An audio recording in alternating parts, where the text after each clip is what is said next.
Olá, graça e paz, bem-vindo ao terceiro episódio da série Natal, o escândalo do amor de Deus. Desta feita, estamos em algum lugar na região de Coqueiral, Cavaleiro, no encontro das periferias das cidades do Recife e Jaboatão dos Guararapes, um dos lugares mais afetados pelo esquecimento público, pela distribuição de renda, pelos serviços públicos, como você pode ver nas imagens, e, consequentemente, um dos lugares em que Deus mais está presente, porque nós vamos ver hoje que o Natal é o escândalo do amor de Deus à medida em que Deus toma a decisão mais escandalosa que Ele poderia tomar, que é a decisão de viver a sua, a minha, a nossa angústia, no nosso contexto.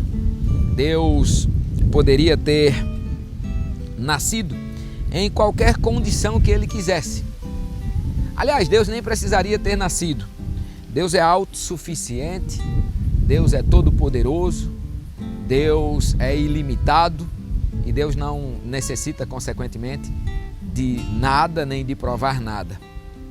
Mas um dia o seu amor atingiu o escandaloso extremo, o extremo de fazer com que todo o seu poder fosse esvaziado e ele se tornasse igual a nós.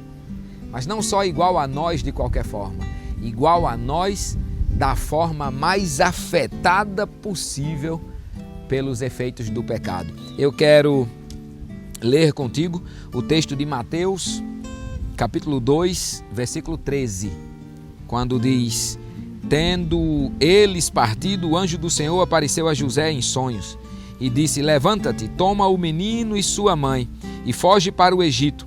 Fica-te lá até que eu te avise, pois Herodes há de procurar o menino para o matar. Levantando-se ele, tomou de noite o menino e sua mãe e foi para o Egito. E ali ficou até a morte de Herodes, para se cumprisse o que foi dito da parte do Senhor pelo profeta: do Egito chamei o meu filho. Então Herodes, vendo-se iludido pelos magos, irritou-se muito e mandou matar a todos os meninos de Belém e de todos os seus arredores, de 2 anos para baixo, segundo o tempo que diligentemente inquirira dos magos. É o que a gente chama isso de a matança dos inocentes. O texto vai dizer no versículo 17: então se cumpriu o que foi dito pelo profeta Jeremias. Ouviu-se a voz em Ramá, uma voz de choro e grande lamentação. Raquel chorando por seus filhos e recusando ser consolada, porque eles já não existem. Este episódio é talvez um dos episódios mais tristes que envolvem o nascimento de Jesus. O nascimento de Jesus é todo envolvido em drama. Isso porque Deus, no ápice do seu amor, encarna e, como eu acabei de dizer, não encarna em qualquer condição. Deus escolhe o extremo da vida para experienciar a sua e a minha dor, a sua e a minha angústia, experienciar a nossa desgraça. Começa pela mulher escolhida. Maria era uma menina simples. Na nossa categoria de distribuição de faixa etária, Maria era uma adolescente simples, noiva de um homem simples, que vivia num vilarejo simples, Maria de Nazaré. Ninguém se lembraria de Nazaré se não fosse Jesus.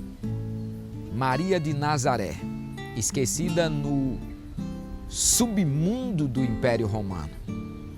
Repare, o Império Romano era o grande dominador da terra. Roma era o centro do universo. A Palestina era o quintal de Roma. Era de lá que vinham produtos agrícolas, como o trigo, como o azeite, para alimentar os ricos de Roma. Mas aquele lugar não servia para nada. A Palestina tinha um núcleo comercial importante, que era Jerusalém, comercial, religioso, mas deste pedaço havia um lugar que era desprezado, que era a Galileia. a Galileia, chamada a Galileia dos impuros, a Galileia dos gentios.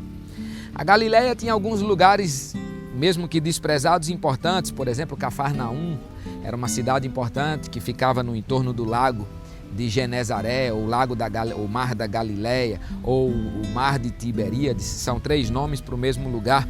Pelo menos Cafarnaum tinha emprego para o povo. Mas, não obstante a Galileia ser um lugar esquecido, havia dentro daquele lugar esquecido um lugar que eu posso dizer o esquecido dos esquecidos, que é Nazaré. Nazaré era um vilarejo de 700 pessoas que tinha 200 metros de frente por 200 metros de fundo, um punhado de casas sem rua. O povo não tinha o que fazer a não ser sair de Nazaré para trabalhar quebrando pedras para construir as cidades que Herodes mandava fazer. Herodes era o 2º homem mais rico do império e Nazaré era o lugar como este que você está vendo aqui na nossa imagem aérea. Era um lugar esquecido, assim como Coqueiral, Cavaleiro e toda essa região, esses altos, são esquecidos pela administração pública da cidade do Recife, que é a mais importante do estado de Pernambuco, ou da cidade de Jaboatão dos Guararapes, que é a 2ª mais importante em matéria de quantidade de pessoas, a 2ª maior do estado de Pernambuco. Mas este lugar é abandonado. Isso aqui é como se fosse a Galileia dos gentios, e este pedaço que você está vendo onde eu estou é como se fosse a Nazaré dos dias de hoje. É lá que o anjo vai. É no submundo do submundo. É no esquecido do esquecido. É na escória da vida. É onde a vida foi mais afetada pelo pecado. Seja o pecado pessoal, seja o pecado estrutural. Aquele lugar era o lugar dos explorados, de um povo que não tem culpa de ser explorado. Foi eleito para ser explorado, foi escolhido para ser explorado. É como este lugar aqui, como nós, o povo que mora aqui, que moramos aqui, também fomos escolhidos para sermos explorados. Mas é a este povo de Nazaré, de Coqueiral, de Cavaleiro, de Sancho, de Totó, dos altos, alto da colina, alto do vento, alto São Sebastião, alto disso, alto daquilo. O povo que, numa chuva de 60 milímetros, este rio que está aqui bem atrás de mim alaga e destrói o pouco que este povo tem. Este povo que é explorado, assim como o povo de Nazaré que era explorado. Foi este povo que Jesus escolheu, ou que Deus escolheu para viver, para encarnar e ter a sua experiência fundadora da vida. Ele nasceu em Belém por acaso. Ele nasceu em Belém porque um governante mandou fazer um censo e José era de Belém, então tinha que fazer o censo em Belém. Mas depois ele foge para o Egito e depois ele volta para cá. É aqui na sua Nazaré, é aqui na nossa Nazaré que Deus vai pisar no chão da vida, e é este ato de Deus escolher a escória da vida, como eu disse, mais danificada pelo pecado, como Nazaré e como Coqueiral, que vai fazer com que o amor de Deus permaneça sendo escandaloso.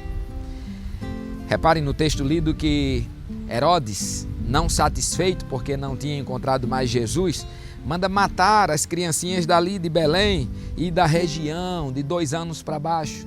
Essas pessoas se acham no poder de exterminar vidas. Mas Deus, ao contrário dos governantes deste mundo, Deus é aquele que 30 anos depois faria sair da boca daquela criança: eu vim para que vocês tenham vida e vida plena. O Natal é este amor escandaloso de Deus que não apenas escolhe ser gente, mas escolhe ser gente na experiência da gente mais desgraçada, para que a graça se mostre superabundante. O Natal é o milagre do Deus perfeito e pleno se fazer gente, experimentar a desgraça da gente para encher a gente com a sua graça e, consequentemente, com a sua esperança, consequentemente, com o seu ânimo. Este povo que experimenta esta graça, o povo lá da Galileia dos gentios, Galiléia dos pagãos, Galiléia dos pequenos, é o mesmo povo que em Atos 2 estará na festa do Pentecostes, exaltando pelo poder do Espírito Santo os feitos daquele Nazareno. Esta graça do Deus encarnado que habita na desgraça, ela é vista porque o povo que promove desgraça não aguenta ver o povo que vive a desgraça anunciando a graça. É um escândalo para quem tem poder ver os pobres se empoderando. O que é a descida do Espírito Santo sobre aquele rebanho de 120, 30 anos depois ou 33 anos depois do nascimento de Jesus? Senão o escândalo do povo que foi predestinado para a morte, como aquelas criancinhas de Mateus que foram assassinadas, agora empoderadas. Repare o que é que diz Atos 1:8. Vocês vão receber poder. Por quê? Porque o meu Espírito vai habitar em vocês. Vocês vão receber poder. O poder não estará mais no centro de quem tem dinheiro, de quem tem cidade de mármore, de quem tem a condição de morar perto das praias, dos arranha-céus e tomarem as decisões nos centros da cidade. Não, vocês receberão poder ao descer sobre vocês o Espírito Santo, porque eu empodero vocês. O Natal não é só um nascimento. O Natal não é só um nascimento de um menino. O Natal não é a data que a gente comemora o nascimento de Jesus pelo nascimento de Jesus. O Natal é a data em que a gente comemora a chegada de toda a graça, habitando no meio de toda a desgraça, para dar àqueles que foram desgraçados pela vida a capacidade de, empoderados pelo Espírito Santo, anunciar a graça de Deus e viver a graça de Deus. Eu olho para essas imagens que você está vendo, destes morros, destas ruas sem calçamento, destes esgotos a céu aberto, deste povo que somos nós, esquecidos. E eu olho para aquele povo da Nazaré, de Jesus, da Cafarnaum, de Pedro e dos demais apóstolos, da Galiléia dos gentios, da cozinha do Império Romano, do lugar onde os desgraçados eram jogados para viver à margem, daí nasce a palavra marginal, à margem de onde o dinheiro está, à margem de onde a boniteza está, à margem de onde a beleza está. O Natal é Deus chegando e dizendo a nós, os marginalizados: eu também sou um de vocês. É por isso que o profeta anunciava que nos tempos vindouros Deus seria Emanuel. Emanuel significa eu sou um com vocês. Emanuel significa Deus como nós. Emanuel significa que agora o amor de Deus se materializa na experiência concreta das nossas vidas, não porque Deus é como um menininho rico que quer viver uma experiência pobre, quis saber como era a vida humana. Não, Deus não precisava querer saber de nada, mas porque Deus quis mostrar a nós que Ele está no meio de nós. O Natal é o Deus Emanuel. O Natal é Deus no meio de nós. O Natal é Deus conosco. O Natal é Deus como nós. Nós não encontramos esta demonstração escandalosa de amor em mais nenhuma experiência humana. Não há uma sequer experiência humana que seja mais bela, mais improvável, mais sobrenatural, ao mesmo tempo que seja completamente natural e, consequentemente, mais escandalosa do que o momento em que Deus resolve agrupar todas essas condições da vida, cujo ápice seria a Gruta de Belém e cujo palco seria a manjedoura daquela cidade que daquele lugar que ninguém sabe onde foi, em que Maria e José foram escanteados, como nós, os pobres, todos nós somos escanteados, mas que nasceu ali, no lugarzinho onde os bichos comiam, Maria aproveitou as faixas, os panos. Jesus não teve chá de bebê, Jesus não teve chá de revelação, Jesus não teve UTI climatizada à sua disposição caso ele precisasse, Jesus não teve incubadora caso nascesse com problemas, Jesus não teve médico para fazer o seu parto, parteira para acompanhar, enfermeira. Jesus teve aquele palco sombrio, fétido, pobre, esquecido, abandonado, cujas principais testemunhas do seu nascimento foi um carpinteiro de Nazaré, uma menina esquecida, talvez um jumentinho, uma cabrinha, algumas outras coisinhas ali do quintal daquela casa, criações de bichos do quintal daquela casa que ladearam o berço esplendorosamente empobrecido de Jesus de Nazaré. Penso que Maria aproveitou o mato que servia para as cabrinhas comerem e botou embaixo, o pano que cobria o lombo do jumento daquela viagem de 150, 170 quilômetros e botou em cima. E Deus se faz gente. Na desgraça da vida, Deus se faz gente. Na experiência de ser esquecido, Deus chega.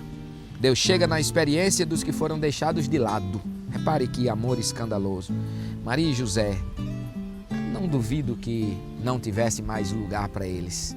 Aposto que se Maria e José, ao invés de chegarem num jumento, chegassem numa carruagem, algum dono de hospedaria daria um jeito, abandonaria seu próprio quarto, sua própria casa, deixaria com que o menino filho de rico nascesse na sua própria cama. Mas não, chega num jumento, chega sem nada, então fique aí. Como nós, que somos empurrados à margem da sociedade e dizem para nós também, fiquem aí na beira do rio, fiquem aí no pé do morro, fiquem aí na beira da lama, fiquem aí no meio da feira, fiquem aí longe de tudo. Mas meu irmão e minha irmã, anima-te, porque Deus resolveu viver na própria pele aquilo que você vive na sua. Então Deus sabe o que você passa, Deus sabe, Ele sabe todas as experiências da vida nossa, Ele sabe. Mas Ele não sabe porque Ele é onisciente só. Ele sabe porque Ele escolheu viver. Ele sabe porque Ele escolheu experimentar. Ele sabe porque Ele também se deita na sua cama de colchão improvisado. Ele sabe porque Ele também te acompanha na feira quando o dinheiro não dá para comprar tudo. Ele sabe porque Ele também sabe o que é não ter uma ceia de Natal.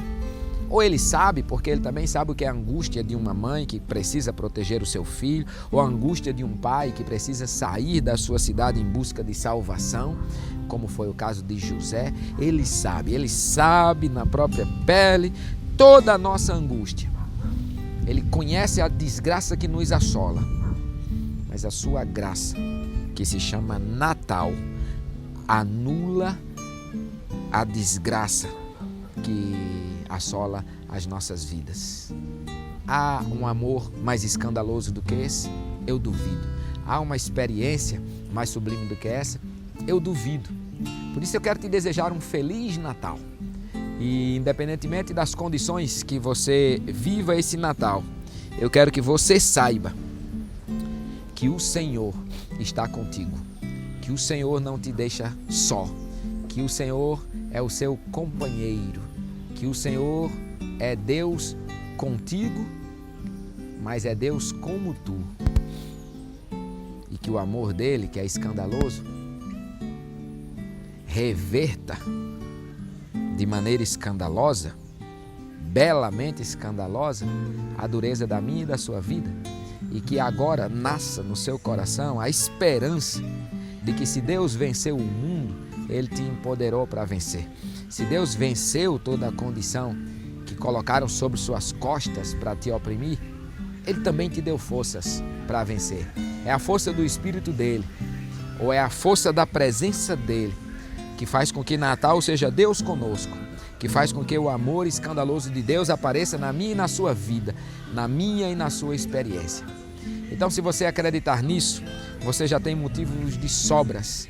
Mesmo que não tenha ceia, mesmo que não tenha festa, mesmo que não tenha glamour, saiba que o Senhor não te abandona, porque Ele veio para ficar do seu lado como um de nós. Feliz Natal e que o escândalo do amor de Deus e o brilho da sua graça cheguem em nossas vidas todos os dias, transformando a desgraça que nos assola na graça que é a sua vontade. Deus te abençoe.